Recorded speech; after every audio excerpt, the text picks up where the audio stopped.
राम राम दोस्तों, क्या हाल चाल है। हम अच्छे हैं। अपनी खबर देते रहा करिए, अच्छा लगता है।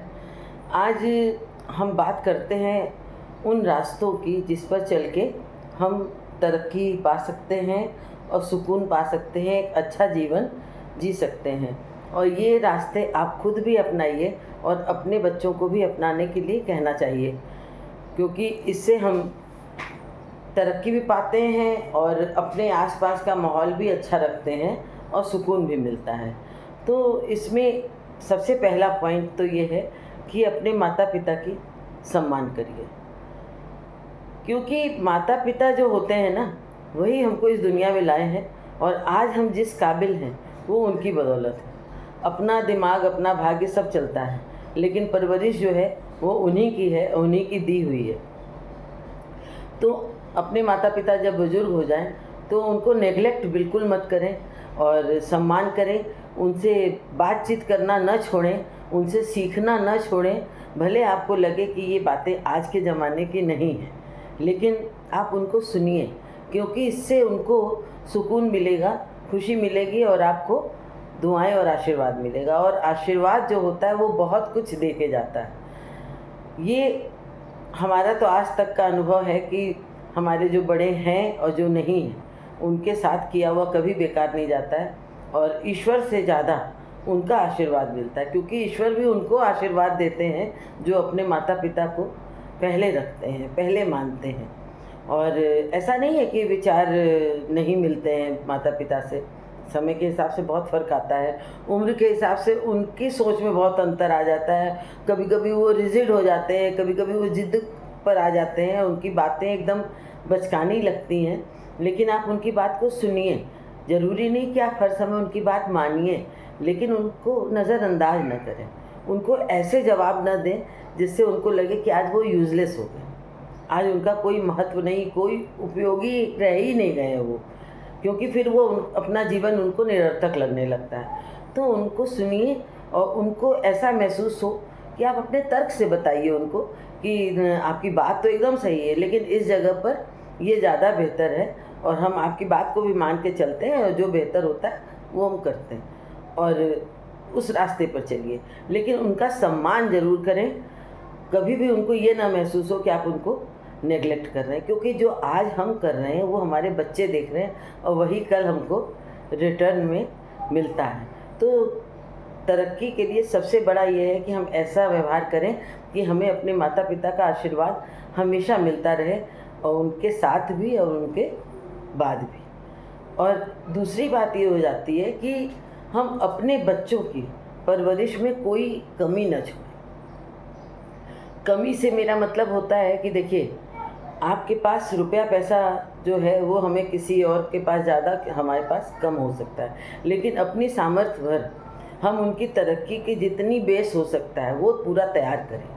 वो बेस शिक्षा से भी होता है, संस्कार से भी होता है और अपने प्यार और अपने साथ के समय से भी होता है।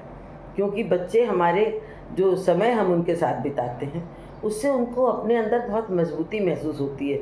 जिन बच्चों को अपने माता पिता का ज़्यादा साथ नहीं मिल पाता है, समय नहीं मिल पाता है, बहुत पैसा होते हुए भी वो अपने को खाली महसूस करते हैं। और जिन दोस्तों के माता पिता उनके साथ रहते हैं, चाहे वो पेरेंट्स मीटिंग में आते हैं या छोड़ने आते हैं, लेने आते हैं, तो उनको लगता है कि देखो मेरे मम्मी पापा मेरे साथ नहीं हैं। तो बच्चों को अपना साथ दीजिए, पैसा भी दीजिए, समय भी दीजिए और संस्कार भी दीजिए। और पैसा जो होता है उनकी शिक्षा में ज़्यादा से ज़्यादा लगाइए। ये नहीं है कि जो भेड़ चाल में चल रहा है आप वही कराइए, जो बेस्ट है वही कराइए। बेस्ट आपकी नज़र में उनके लिए उपयोगी जो हो, जो उनके लिए बेस्ट हो, वो बेस्ट है। नहीं तो स्कूल कॉलेज का कोई अंत नहीं है। और आजकल दिखावे वाले स्कूल कॉलेज की, जिसकी जितनी ज़्यादा फीस है, वो बड़े बड़े लोग जहाँ पढ़ा रहे हैं अपने बच्चों को, ज़रूरी नहीं कि वही हमारे बच्चे के लिए भी अच्छा है। हमारे बच्चे के लिए जो अच्छा है वो उसके लिए बेस्ट है। तो आप बच्चों के लिए आज कष्ट उठा करके भी जो करना हो वो ज़रूर करें, क्योंकि रुपया पैसा, मकान, गाड़ी, दौलत तो हम ज़िंदगी भर कमा लेंगे, लेकिन अगर हमारे बच्चे के बेस के टाइम में अगर हम उसको समय पैसा नहीं दे पाएंगे तो वो कभी भी मतलब इस चीज़ को मान ही नहीं सकते कि हमारे माता पिता ने हमारे लिए बेस्ट किया है।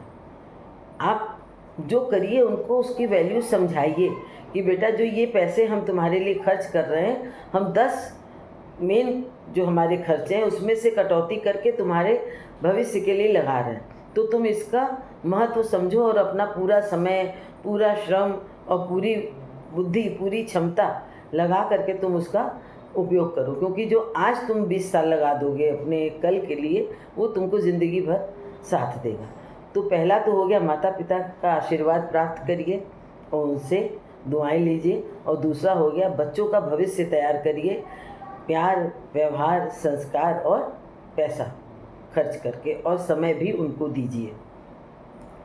और तीसरा हो जाता है कि आपके परिवार, आपके स्टाफ, आपके आसपास में अगर कोई कमज़ोर है तो उसको ज़रूर सपोर्ट करिए, उसको ज़रूर साथ दीजिए, उसके लिए जो आपके पास हो। एक पैसे का पावर होता है भाई, मनी पावर है, मैन पावर है, या सोर्स।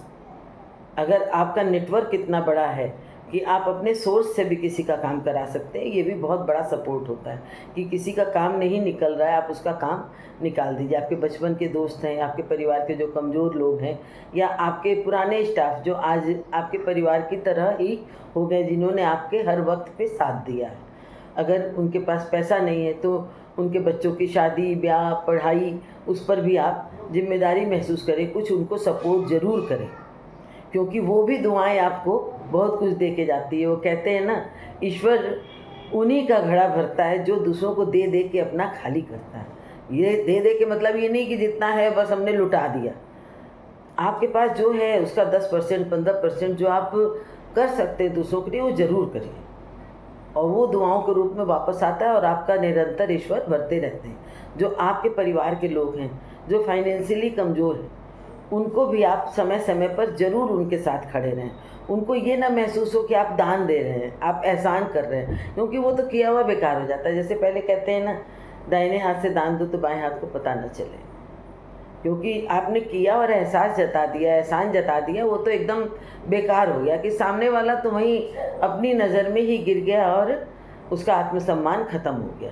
तो किसी की नज़र झुके आपके आगे, ये गलत है। हम अगर देखिए किसी के आगे, हमको इतना ऊंचा उठना चाहिए कि अगर हम नीचे बैठे हैं तो वो सामने वाले को लगे कि ये आपकी परवरिश है, ये आपका संस्कार है। ये नहीं है कि वो मेरी औकात है, क्योंकि मेरी औकात तो कोई जज नहीं कर सकता। तो अपने को ऐसा प्रभावशाली बनाइए कि हम दूसरों के लिए कर सकें, अपने पैसे से, अपने व्यवहार से और अपने प्रभाव से।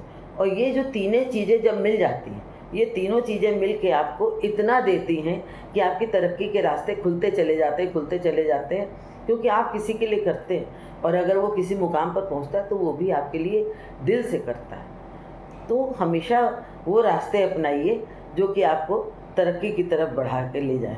और तरक्की या इच्छाएं ऐसी होती ना, सफलता, इसका कोई अंत नहीं होता है, लेकिन जब आपको संतुष्टि मिल जाए, सुकून मिल जाए, रात को अच्छी नींद आए, अच्छे अच्छे सपने आए, और लोगों का प्यार मिले, आशीर्वाद मिले, दुआएं मिले, वो आपके लिए एक शिखर है। और उस पर बैठे रहने के लिए आपको लगातार निरंतर ऐसा व्यवहार करना होगा जो कि ईश्वर की नज़र में भी सही हो, आपकी आत्मा की नज़र में भी सही हो, और दूसरे की नज़र में भी सही हो। राम राम। आपको वीडियो कैसा लगा ज़रूर बताइएगा।